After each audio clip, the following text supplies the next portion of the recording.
What has the most surreal moment been so far, do you think? I think being at the Grammys, probably. Because when I got there, I felt so out of place there anyway, and I thought that someone was just going to come and tell me off for being there, and like kick me out and be like, "Go on there, England."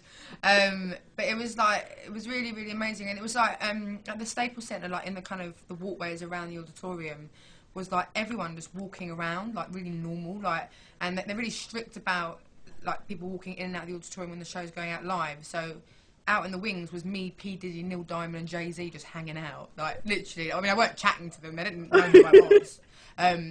But yeah, we were all just there, and I was just like, "What the hell?" And then I got to my seat, and Snoop Dogg was there, and I was like, Are you "Hell?" kidding me? Yeah, and like you two were in front of me, like, and it was just the most surreal thing ever. Did you have any conversations with any of them? Like, were you able to kind of be like, oh my god? I Like, did what with do Neil Diamond, yeah, because I played the Music Cares dinner for him a couple of nights before, and a few days before that I tried to pull out of it last minute because I was so overcome by the Grammys, and I got a performance on the Grammys last minute. Yeah. So I was so like, I don't know what I'm doing. I needed my mum, and I was in LA, and she was away in London. I didn't know what I was doing, and the last thing I wanted to do was learn another song because I didn't know Crackling Rosie, because all the other songs that I do know of his had already been taken by other artists. Yeah. So I was like, I've got to learn this new song and sing it in front of him, like, you know, I just like pooed myself. But I didn't pull out of it. I did it, but then like he heard that I'd been stressing out about it and I'd cried about it and been really scared. Oh god. So he came and was like, I'm really sorry that I stressed you out, like, you know, I didn't mean that, and like, I just wanted you to perform.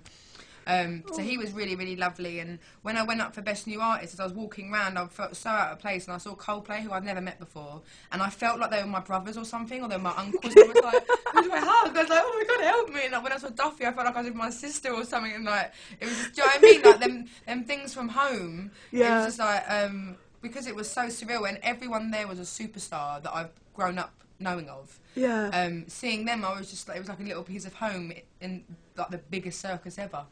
You've been yanked out of your country and kind of like, you know, trotted around. Yeah, no, it is difficult being away from home, but like, you know, it's just like, like such an opportunity, and that's probably my phone. Sorry. Oh. Actually, no, it's not my phone because my phone is over there, and that's over there.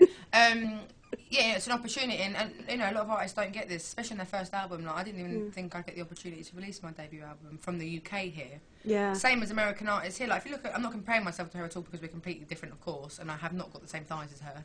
But Rihanna, on her third record, is now a huge star in England. Do you know what I mean? Like, Yeah. And like, I don't know. So I wasn't expecting this at all. But so it's nice to be here. But sometimes it gets like, if you're just being homesick anyway, like you would be if you're just away for like, you know, on a holiday for 2 weeks. There's a couple of days where you're a bit like, oh, I kind of wish I was at home actually. Yeah. But like when you're here, I've been here for 5 months pretty much.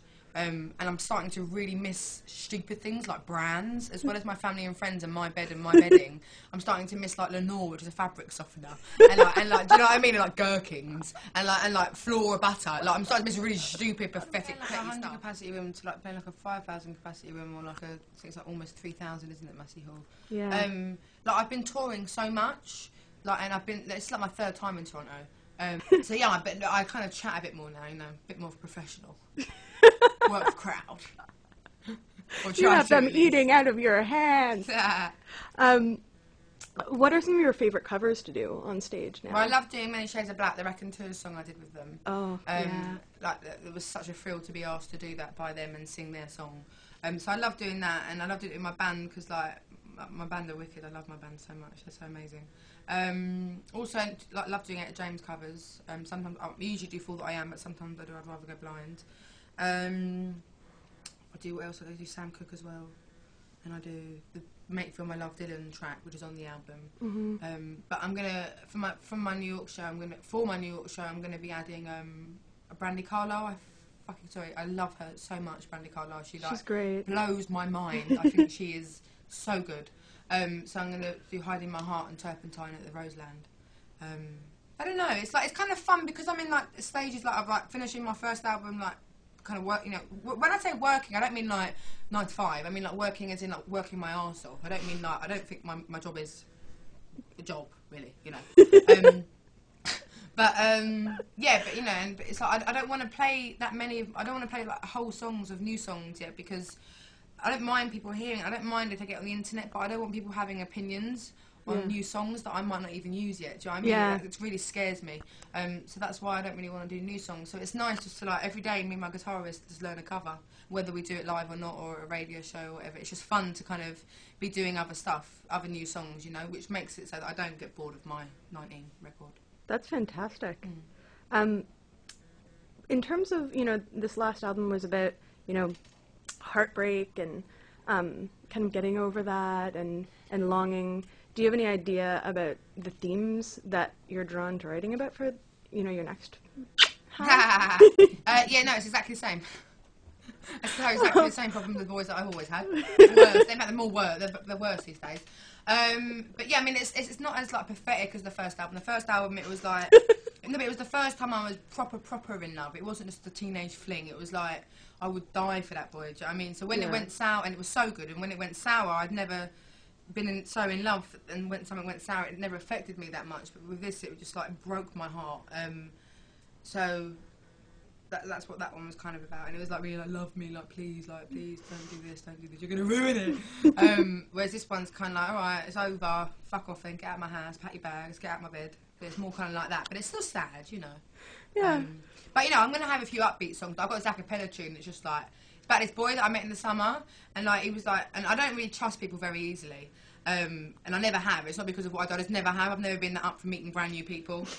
And this guy, and like nothing really happened, but like we kind of went on like a few dates, as you guys would say, and he tried to sell a fucking story to the Sun newspaper.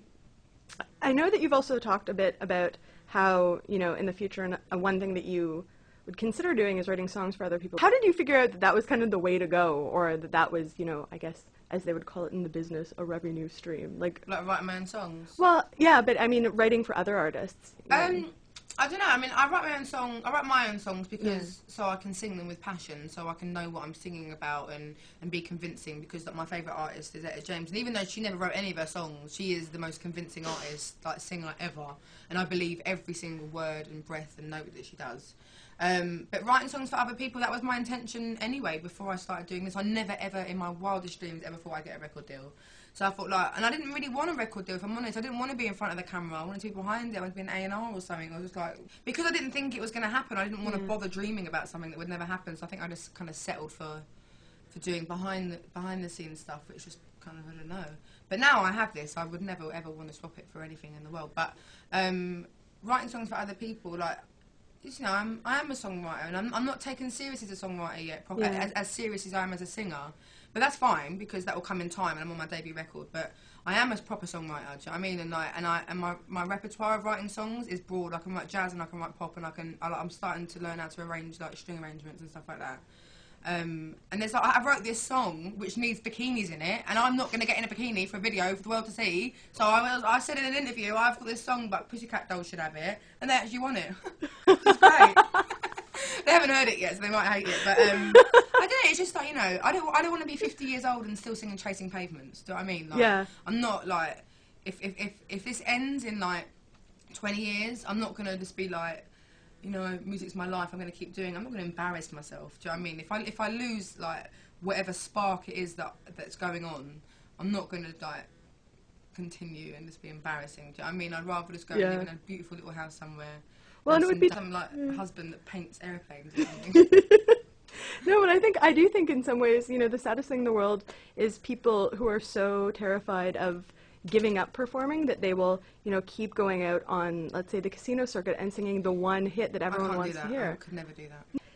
Well, first, happy early birthday. Thank you.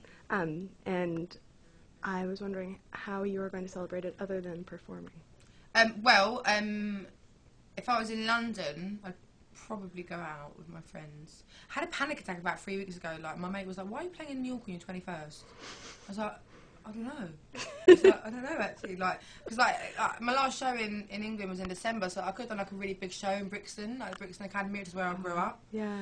And I was just like really upset, and I was like, I don't know. I was like, I don't really see my friends and my family. I got really upset. But like, you know, it's not, my album's done in the UK. It's been out for like 15 months. But yeah, if I was at home, I'd go out and have a huge party. But I'm doing MTV Unplugged the next day, so I won't be drinking. I'll go and have maybe like a glass of champagne with some orange juice in it, some Bucks Fizz, and then go to bed early. That's what I'll be doing for my 21st. Yay! Happy birthday to you! Awesome. Thank you so Thank much. you.